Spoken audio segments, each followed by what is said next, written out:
So in terms of content, this is probably the most obvious piece, being well prepared on the facts of the case. There's often analysis that goes with those facts. Sometimes it could be a quantitative analysis, it could be a diagnosis, it could be an analysis of options going forward. And often there is a teaching note or a discussion guide that is prepared in conjunction with the case. So if a person is teaching a case that they haven't written, they can certainly read the facts of the case, but they might not necessarily have a good sense of the deeper analysis of the case. So that's where a teaching note or a discussion guide can be helpful. Those discussion guides can also help instructors think about what are some of the key tensions in the case? What are some key trade-offs that are in the case? And really, what are the core objectives of the case? When a lot of times you think about preparing for a class, and you think about preparing the material and preparing the plan, but preparing for the audience is so critical. Really understanding. You can think of cases being used in very different contexts. It can be used with MBA students, could be used with undergraduates, with executives, could be used within companies. So what is your audience expecting? What's the skills and experience of your audience? I mean, one of the elements of the case method that is particularly distinctive is that a really effective case method classroom will help integrate the experiences of the participants as they are engaged in the discussion. And in fact, that will enrich the discussion beyond the case. To get folks to think about things critically and to have them see beyond just the facts and to synthesize. And so to be able to integrate the different perspectives of the participants really allows for a much richer discussion. But to do that, the instructor should be familiar with the backgrounds of the participants, things like their work experience, their educational background, and if they're, say, working with an organization, what type of organization they're with.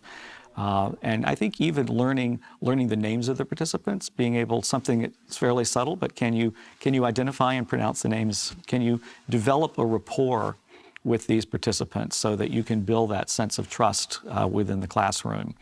And I think this may be an undervalued element of preparation, because in effect, the case discussion, it's the case, but it's also the participants, because they're an integral part of it. So this should be a critical element of the preparation. A third element is the preparation of the process. So thinking about how will this case discussion unfold in the classroom? Where do we want the session to end up? What are the major learnings that we hope to derive through the discussion? One of the goals really of the case method is to try to get you into the shoes of these various protagonists. What is it really like? And thinking through a plan of essentially what are the major discussion segments. We often refer to these segments, discussion blocks, as pastures. And I don't want to take the analogy too far, but the nice thing about a pasture, it have some sort of boundary around it. Once you're in the pasture, you can sort of graze. You can't graze too far, but it doesn't have to be linear.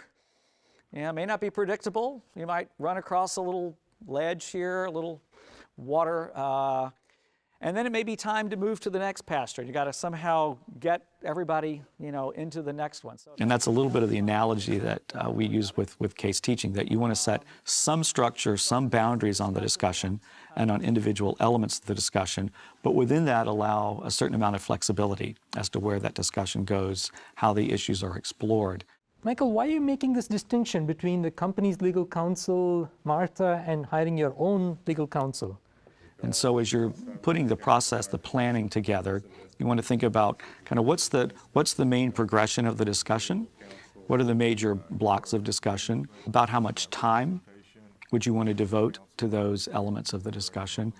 And then importantly, what's the motivating question for each one of those elements? A question that's going to be hopefully engaging, intriguing, a question that may kind of spark a little bit of a debate. So you're making the distinction between the company's interests and whose interests?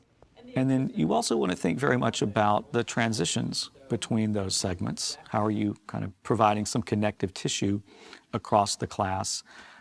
And then stepping back from the discussion, how do you want to open that discussion as the instructor? How do you want to frame it in terms of what we're to accomplish during the day? maybe laying out a bit of a roadmap, and then finally, where do we want this to end up? How do you want to close, tie things together? And that is really part of the process planning and preparation.